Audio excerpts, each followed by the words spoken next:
Hi, y'all. Relax. Relax. Energetic thought forms, whose main goal is to satisfy the individual's subconscious or unconscious desires and emotions, creating obsessions. These types of thought forms can sometimes take an energetic form that resembles something similar to an octopus whose coiling tentacles twist around people, places, or things that feed its addiction. Spiritual parasites or larvae.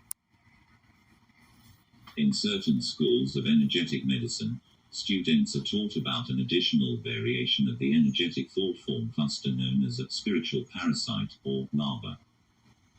A spiritual larva is considered an unintentionally created self-induced thought form with energetic features similar to those of a thought form cluster. However, spiritual larvae form themselves within the energetic world involuntarily, through severe emotional or spiritual excitement. These types of thought forms have no independent consciousness and are generally inhabited by a spiritual type of energy that never progresses to the next developmental stage of self-awareness. They move about the energetic realm like spiritual jellyfish, floating on the currents of the mind.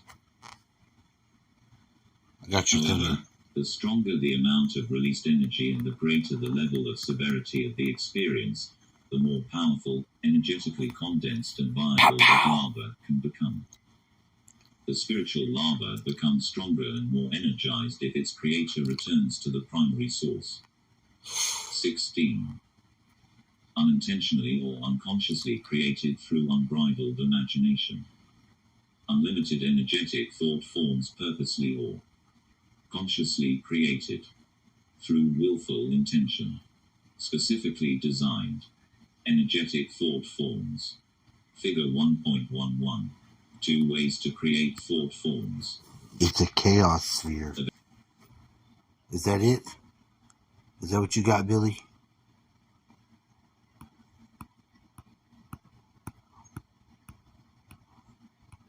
Billy was a thought form, made him up with my friend. Billy He was a gets what Billy pixel wants. that was made by a my man. Kinda creepy looking, green squiggly lines. But now he's got a full functioning feature come inside.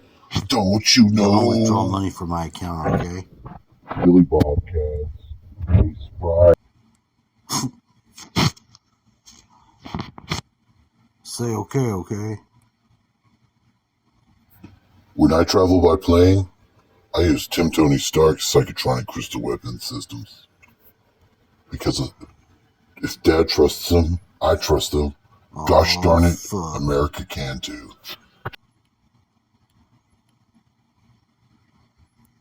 America! Tough! We're coming right for you. Coming right for you. Eye to the eye. Eye to the eye. Eye minus eye. The eye. Algorithm 7. Algorithm 7. Fucking retard. I know, right? Madagascar with rodent white teeth that perpetually grow in a special thing. Your mama's got fat fingers. It is the world's largest We did it. You broke it. Dog. I broke it. Check. That's a good sign. Oh no, I can't get out. Run! Run! No! There is no escaping here!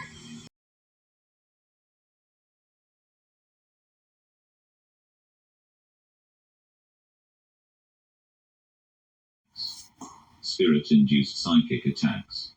Long-term attacks. Energetic vampires. Single and group attacks. Figure 1.14. Types of psychic attack. Conscious and unconscious psychic attack.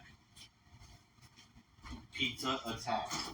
Psychic attacks can be initiated through conscious methods, i.e., the individual is purposefully initiating an assault, or unconscious methods, i.e., the individual has spirit helpers that, unknown to the individual, seek to avenge the individual due to an established symbiotic relationship.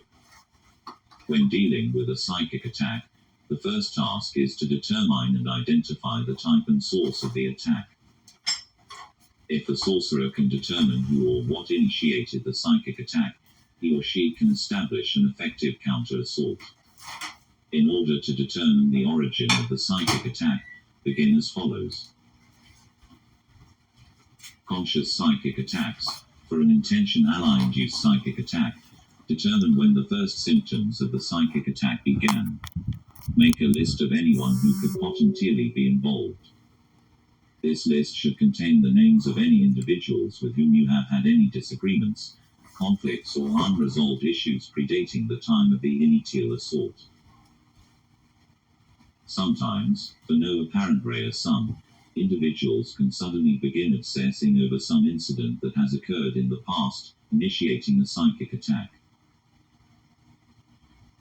Unconscious psychic attacks. Sometimes victims of psychic attacks are actually receiving counter-attacks due to their own antagonistic attitudes. This can occur to individuals who are chronically angry and unforgiving, and have thereby inadvertently initiated subconscious psychic attacks towards other individuals who are also psychically talented. As like attracts like, a psychic war is suddenly initiated, unbeknownst to both parties. Methods of psychic attack. There are several ways that a psychic attack can occur. The following is a description of several common types of psychic attacks. Figure 1.14. Thoughts, urges, and compulsions. Certain negative influences can be imprinted on the individual's consciousness, resulting in negative. 21. 22. Type thoughts, urges, and compulsions that are inconsistent with the victim's true nature. When a spirit entity begins to psychically attack its victim, it uses his or her suppressed fears and passions as an entry portal. Thoughts, urges, and compulsions begin to surface uncontrollably within the victim. If the victim struggles with certain weaknesses, the spirit entity can embellish these feelings and bring about extreme emotional anguish, manifesting in psychological turmoil, anxiety attacks, obsessions, depression, etc. Nightmares. Stronger forms of psychic attack involve causing the victim to experience nightmares and disrupted sleeping patterns.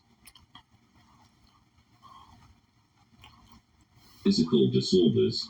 Even stronger forms of psychic attacks can manifest in a variety of unusual physical ailments such as dietary problems, sudden illnesses and infections, stomach and bowel disorders, muscular cramping, pricking and jabbing pain, etc. Typically, the lives of individuals under such a strong psychic attack begin to fragment and come undone. Other symptoms can be experienced as stomach cramps, vomiting, diarrhea, fainting, and physical paralysis similar to those symptoms caused by extreme fear. Human-induced psychic attacks. Another form of psychic attack can be caused by a spirit entity overshadowing and intruding in a human being and causing him or her to physically or emotionally attack the victim. When using the body of a human for psychic aggression, the spirit entity reaches out to the victim from inside its host to apply pressure and control.